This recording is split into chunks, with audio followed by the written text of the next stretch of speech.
நல்லதே நடக்கும். ஓம் நம சிவாயம். எல்லாம் அல்ல ஸ்ரீ வாராகியம்மன் திருவடி சரணம்.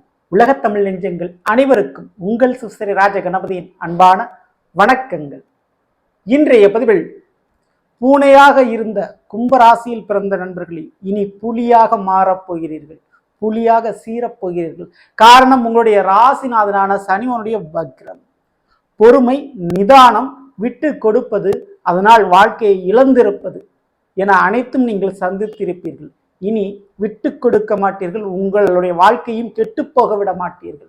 அப்படிப்பட்ட ஒரு காலகட்டம் சனியினுடைய வக்ர பயிற்சி மூலமாக நடைபெறப் போகுது. அதை பற்றி இன்றைய பதிவில் பார்க்க போறோம். 2 அவயோகங்களும் 3 யோகங்களும் பெறப்போகின்றீர்கள். ஸோ பதிவை ஃபுல்லா பாருங்க. மேலும் நம்ம சேனல்ல குரு பயிற்சி பலங்கள்லாம் பதிவிட்டாச்சுங்க, பார்க்கல சேனல்ல போய் விசிட் பண்ணி பாருங்க. கண்டிப்பா உங்களுக்கு பயனுள்ளதா இருக்கும். மறக்காம நம்ம சேனலை சப்ஸ்கிரைப் பண்ணிங்க. கூடவே தர பெல் ஐகானை பிரஸ் பண்ணிட்டு பக்கத்துல ஒரு ஆளுன்ற ஆப்ஷன் தவறாம செலக்ட் பண்ணிச்சுங்க. அப்படின்னா நான் பதிவிடக்கூடிய அடுத்தடுத்த பதிவுகள் உங்களுக்கு உடனுக்குடன் நோட்டிபிகேஷனாக வந்து சேரும். கும்பராசியில் பிறந்த நண்பர்களே, உங்களுடைய ராசிநாதன் சனி பகவான். சுவர் இருந்தா தான் சித்திரை வரைய முடியும்னு சொல்லுவாங்க. அந்த சுவர்னு சொல்றது நம்மளுடைய உடம்பு, புத்தி தாங்க. அந்த இரண்டையுமே கொடுக்கக்கூடிய ஒரு கிரகம்னா ராசிநாதன். ஸோ உங்களுடைய ராசிநாதன் யாரு? சனி பகவான். ஸோ அவர் உங்களுடைய ராசியில தான் புரட்டாதி நட்சத்திரத்தில் இருக்கிறாரு. சனிவனுடைய வக்ர பயிற்சி என்பது நடைபெறப்போகுது. வக்ரம்னா ஒரு கிரகம் பின்னோக்கி நகர்ந்து போகும். ஸோ உங்களுடைய ராசிநாதன சனிவான் வக்ரம் அடைவதால் உள்ள இயல்பு குணங்கள் மாறும். அது எப்போ நடைபெறப்போகுது அப்படின்னு கேட்டால், ஜூன் மாதம் 30ஆம் தேதி அதிகாலையில் புரட்டாதி நட்சத்திரத்திலிருந்து பின்னோக்கி நகர்ந்து பயணிக்க ஆரம்பிக்க போறாரு சனி பகவான். இந்த வருஷம் நவம்பர் மாதம் 15ஆம் தேதி வரை அவர் பின்னோக்கி தான் நகர்ந்து பயணிக்க போறாரு. சதய நட்சத்திரம் 1ஆம் பாதம் வரைக்கும் போறாரு. ஸோ இப்படி பயணிக்கக்கூடியவர், அதாவது ஜூன் 30லேருந்து நவம்பர் 15 வரை கிட்டத்தட்ட ஒரு 5 மாதங்கள். ஸோ சனிவனுடைய வக்ர நிலை தொடர்கிறது. ஸோ இந்த ஒரு காலகட்டத்தில் உங்களுக்கு என்னெல்லாம் நடக்கும் அப்படின்னு பார்த்தீங்கன்னா, முதல்ல உங்களுடைய இயல்பு குணநலங்கள் மாறும். எந்தெந்த விஷயத்துல அப்படின்றது ரொம்ப ரொம்ப முக்கியம். ஸோ விட்டு கொடுப்பது, வாய்ப்புகளை மற்றவர்களுக்காக விட்டு கொடுப்பது போன்ற விஷயத்துல இயல்பு நிலை மாறும். தனக்கு பின் தான் தான தர்மம் அப்படின்றத இப்போ நீங்க புரிஞ்சுக்குவீங்க.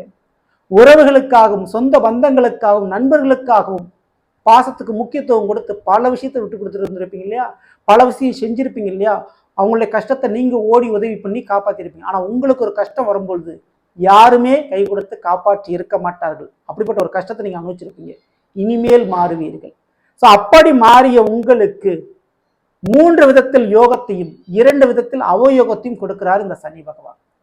ஸோ இதுல முதல்ல நம்ம எடுத்த உடனே நல்லதை பார்த்துக்கணும். ஸோ கெட்டதை 2 விஷயத்த கடைசியில பார்ப்போம். ஏன்னா எடுத்தவொடனே ஒரு பாசிட்டிவா சொல்லணும் இருக்காங்க. முதல்ல இந்த 3 விஷயம் எந்த விஷயத்துல உங்களுக்கு நல்லது நடக்க போகுது அப்படின்னா, சனி பகவானுடைய பார்வையால் சில கெடுபலன் நடந்துச்சு. 3, 7, 10 சனிவனுடைய பார்வை பலன். இப்படி உங்களுடைய ஜென்ம ராசியில அமர்ந்து கொண்ட சனிவான் 3ஆம் பார்வையாக 3ஆம் இடத்தை பார்த்தாரு. அதனால சகோதர பாவமும் முயற்சி ஸ்தானமும் கெட்டு போச்சு.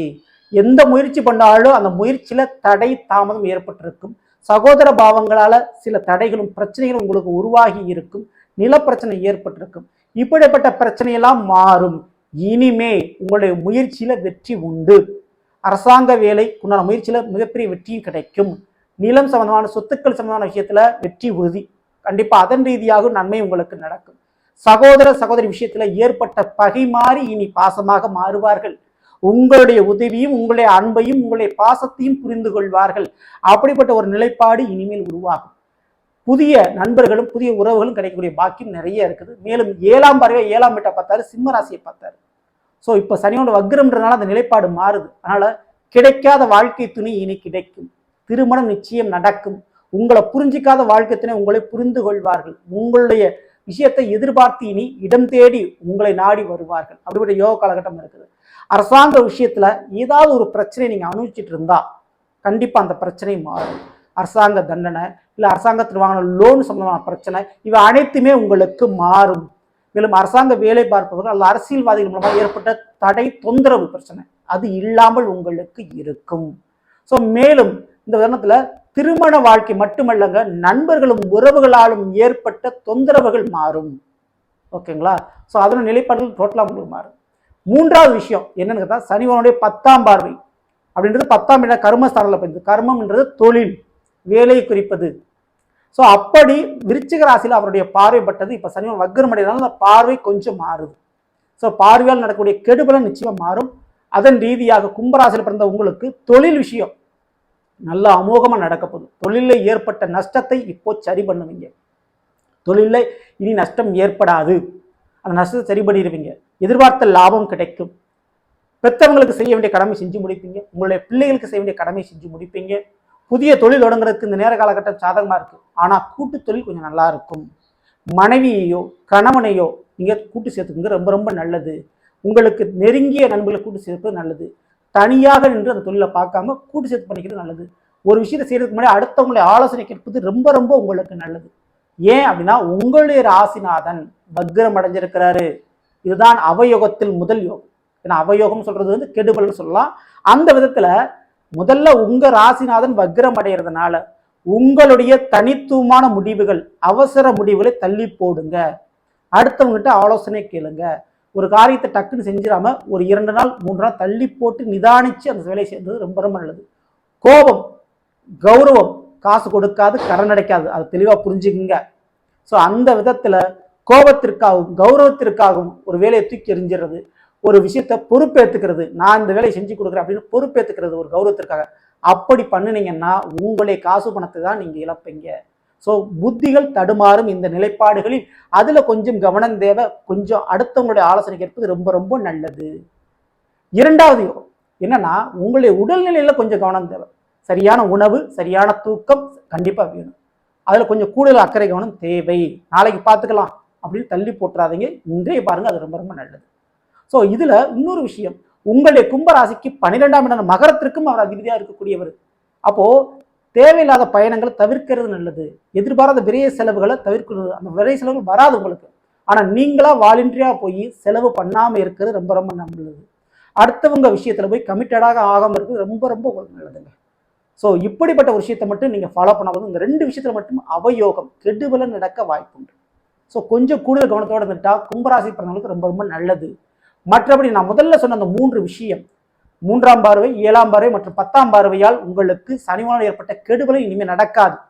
அதனால முயற்சியில் வெற்றி உண்டு, வாழ்க்கை துணையால் வரவு உண்டு, தொழில் வேலையிலும் லாபம் உண்டு. கண்டிப்பா இந்த 3 விஷயம் நடக்கும். மேலும் இந்த ஒரு நேரத்துல சனிவான் மற்றும் கால பைரவர் வழிபாடு கண்டிப்பா தவறாம பண்ணணும். 2 விஷயத்தையுமே பண்ணணும். சனிவானுக்கும் நீங்க எள்ளு தீபம் வச்சு வழிபாடு செய்யணும். கால பைரவருடைய வழிபாடும் கண்டிப்பான முறையில் பண்ணணும். 2ஐயும் பண்ணும்போது உங்களுக்கு மேலும் நன்மைகள் நடக்கும். எதிர்பாராத மன சஞ்சலம், குழப்பங்கள் நடக்காது. சரிங்களா? போகும்போது வண்டி வாகனத்துல அடிக்கடி போகும்போது கொஞ்சம் கூடுதல் கவனம் தேவை. தனியா ஓனா டிரைவ் பண்ணும்போது ரொம்ப எச்சரிக்கை கவனத்தோட இருக்கணும். ஏன்னா சனி வக்ரம் அடைகிறார். கோபம் கண்டிப்பா குறைச்சிக்கிறது நல்லது. சரிங்களா? இதை மட்டும் நீங்க ஃபாலோ பண்ணீங்க. ஸோ நல்லது. நாம் இன்றைய பதிவில் கும்பராசியில் பிறந்தவர்களுக்குரிய பலனை பற்றி பார்த்தது நிச்சயமா உங்களுக்கு பயனுள்ள பதிவாக நினைக்கிறேன். பிடிச்சிருந்த லைக் பண்ணுங்க. மேலும் உங்க நண்பர்களுக்கும் உறவினர்களுக்கு இதை மறக்காமல் ஷேர் செய்யுங்கள். இதுவரை நம்மளுடைய சேனலை சப்ஸ்கிரைப் பண்ணாமல் சப்ஸ்கிரைப் பண்ணிங்க. கூடவே தர பெல்லைக்கான பிரஸ் பண்ணிட்டு பக்கத்திலே ஒரு ஆல் என்ற ஆப்ஷன் தெரியும், தவறாமல் செலக்ட் பண்ணி வச்சுங்க. மேலும் அடுத்தது இப்போம். நன்றி, வணக்கம். நல்லதே நடக்கும். ஓம் நம சிவாயம். எல்லாம் வல்ல ஸ்ரீ வாராகியம்மன் திருவடி சரணம்.